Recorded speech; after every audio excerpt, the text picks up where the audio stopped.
नहमदुहु व नुसल्ली अला रसूलिहिल करीम अम्मा बाद फ़अऊज़ु बिल्लाहि मिनश शैतानिर रजीम बिस्मिल्लाहिर रहमानिर रहीम। तरबिया हाउस यूट्यूब चैनल की जानिब से खुशामदीद। अल्हम्दुलिल्लाह, इससे पहले सबसे पहले हमने नमाज में से उन अल्फाज को देखा जो कि लिखे, पढ़े और समझे जाते हैं बिल्कुल एक ही अंदाज से उर्दू और अरबिक। फिर दूसरा हमने उन अल्फाज को देखा जो लिखे तो दोनों ही अरबी और उर्दू में एक जैसे जाते हैं, समझते वक्त हमें अरबिक में तो हम ज़ाहिर ट्रांसलेशन करते हैं, उर्दू में वही लफ्ज़ इस्तेमाल, वही हर्फ इस्तेमाल हो रहा होता है। मायनी में तसलसल में तो हम उसको समझ रहे होते हैं, लेकिन जब वो लफ्ज़ अरबी में आता है तो हम उसको पहचानते नहीं। तो लिखे तो एक ही जैसे जाते हैं, हम उनको जानते भी हैं लेकिन मायने नहीं समझ पा रहे होते, तो हमने वो दूसरी कैटेगरी देखी। अब हम तीसरी कैटेगरी की जानिब बढ़ रहे हैं।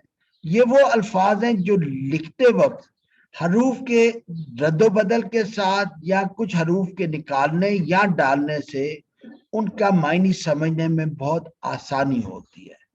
तो हम नमाज में इंशाल्लाह उन हरूफ को देखेंगे, उन अल्फाज को देखेंगे। तबारका, अगर हम गौर करें तो थोड़ा सा, अगर सिर्फ थोड़ा सा गौर करें तो हमें लफ्ज मिलेगा बरकत, बाबरकत, मुबारक। अब देखिए, तबारक से बहुत मिलता जुलता लफ्ज है, तो इसका मायने बेसिकली जो हमारे यहाँ इस्तेमाल होता है तबरुक या बरकत वाला लफ्ज।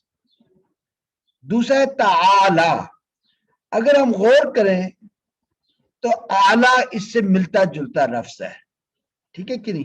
ताला आला यानी बेहतर या आला तरीन, तो ताला का मतलब नमाज में आला है। तीसरा हर्फ है जद, लफ्ज है जद, हमारे इस्तेमाल होता है अबाओ अजदद, अजदाद, अबाओ अजदाद, बुजुर्ग, ठीक है कि नहीं। तो जद मतलब जद्दे अमजद या बुजुर्गी। इसी तरह हमारे यहाँ अरबिक में इस्तेमाल होता है नमाज में गैर।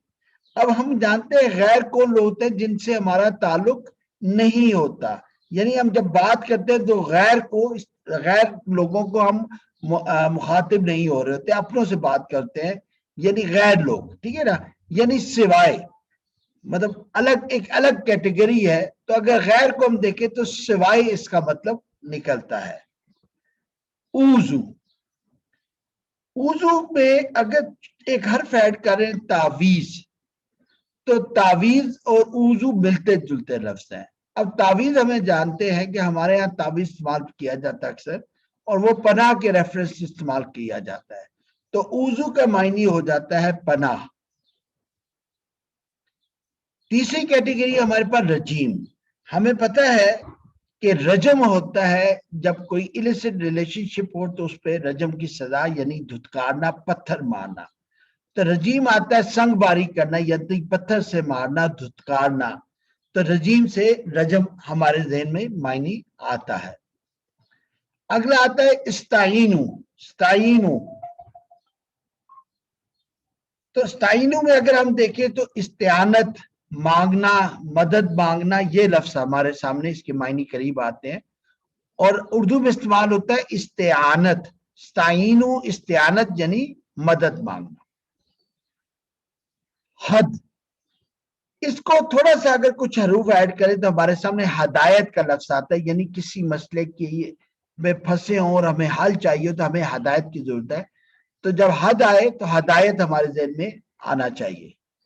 अनअम, अनअम में अगर अलिफ ऐड कर लें एक हर्फ तो इनाम बनता है, तोहफा, अजर, सिला, इसके मायने हम आते हैं। तो आप देख रहे मिलते जुलते अल्फाज हैं, कहीं हम अल्फाज हरूफ ऐड करते हैं, कहीं हरूफ निकालते हैं, और कहीं किसी और लफ्ज की मदद से उसके मायने हमें समझ आ जाते हैं। जलालत, ज़ौल, गुमराही, गलत, रास्ता भटकना। तो जलालत, ज़ौलीन, जलालत, गुमराही। हमदन, हम बार बार पढ़ते हैं हमदी, हमदू, हमीदा, हमद पढ़ना, तारीफ। तो हमदन तारीफ मायने में आता है। कसीरन, कसरत, हमारे यहाँ ये भी इस्तेमाल होता है कसीर, ज्यादा, ज्यादती। तो कसरत, कसीरन से कसरत हमारे ज़हन में लफ्ज आना चाहिए। अगली हमारे पास है तय्यबन। अब तय्यबन को अगर हम गौर करें तो हमारे सामने ज़हन में आना चाहिए तय्यब यानी पाक, अच्छा, तय्यबात, पाकीज़ा चीजें। मुबारकन, अब गौर करें तो आपके ज़हन में क्या लफ्ज आ रहा है? यकीनन मुबारक लफ्ज आ रहा होगा, या बरकत, अच्छा, तबारक, बरकत, ये आपके ज़हन में अल्फाज आ रहे होंगे। सलात, सलावा, सलावा से सलात हमारे ज़हन में आता है, ता एक एक्स्ट्रा लफ्ज हर्फ ऐड होगा तो सलात। और सलात हमें पता है कि सलातुल फज्र, सलातुल ज़ोहर, सलावात इसकी जमा है, तो नमाज। तय्यबात, तय्यब हम पढ़ चुके हैं, अब आए तय्यबात। तय्यबात का मतलब क्या है? पाकीज़ा, अच्छी, तय्यब लफ्ज। बरक़ात, तय्यबात, बरक़ात एक ही कैटेगरी है। बरक़ात में बरक़ा से हमारे ज़हन में लफ्ज क्या आ सकता है? बरक़ात, बरकत, अच्छा, तबारक, मुबारक, ये एक ही कैटेगरी का लफ्ज है। तो आपने देखा कि अल्फाज में चंद हरूफ के ऐड करने या सब्ट्रैक्ट करने यानी डालने और निकालने, या उनसे मिलते जुलते किसी लफ्ज की मदद से अरबी के इन अल्फाज का मतलब हम बड़ी आसानी से बखूबी बगैर रटा लगाए पहचान सकते हैं, समझने में हमें काफी मदद मिल जाती है। शहद, शहद का मतलब क्या है? शहादत, यानी अलिफ ऐड किया शीन के बाद और दाल और ता ऐड किया आखिर में, तो शहद से शहादत यानी गवाही देना। तो ये भी हमारे यहाँ इस्तेमाल होता है, तो इससे हम इसका मतलब समझने में बड़ी आसानी मिलेगी। कमा, उर्दू में यह लफ्ज अमूमन खुतबात में आपको मिलेगा, जैसे कमा हक़्क़हू, जैसा कि उसका हक है। तो कमा का मतलब है जैसा कि। बारिक हम पहले ही पढ़ चुके हैं, बारक, बारिक, मुबारक, तबरक यानी बरकत वाला, बारिक। मुकीम, मुकीम हमें पता है कोई बंदा ठहरा हो, किसी जगह कायम हो, अपनी जगह से ना हिले तो उसको हम मुकीम कहते हैं, यानी ठहरा होना, मौजूद होना, खड़ा होना। कबल, कबल अमूमन तो होता है पहले, लेकिन यहाँ थोड़ा सा क्योंकि हमने कहा कि हम हरूफ को अल्फाज को थोड़ा सा तोड़े फोड़ेंगे तो हमें करीब करीब मतलब मिल जाएगा। तो कबूल में अगर हम वाव डाल दें तो मानना, कबूल करना, एक्सेप्ट करना, ये मायने हमारे ज़हन में आता है। गफर, गफर में अगर कुछ हरूफ ऐड करें तो मगफिरत लफ्ज आता है, मीम पहले और ता आखिर में। और मगफिरत का मानी हमें बखूबी मालूम है, माफ करना। अल्लाह बहुत गफूर और रहीम है। वालिद, वालिद तो हमारे यहाँ बहुत इस्तेमाल होता है, बाप को कहते हैं, फादर को कहते हैं, लेकिन नमाज में वालिदैन का मतलब होता है वालदैन, जमा में इस्तेमाल होता है यानी पेरेंट्स। इसी तरह नमाज में एक वर्ड यूज होता है यकूम।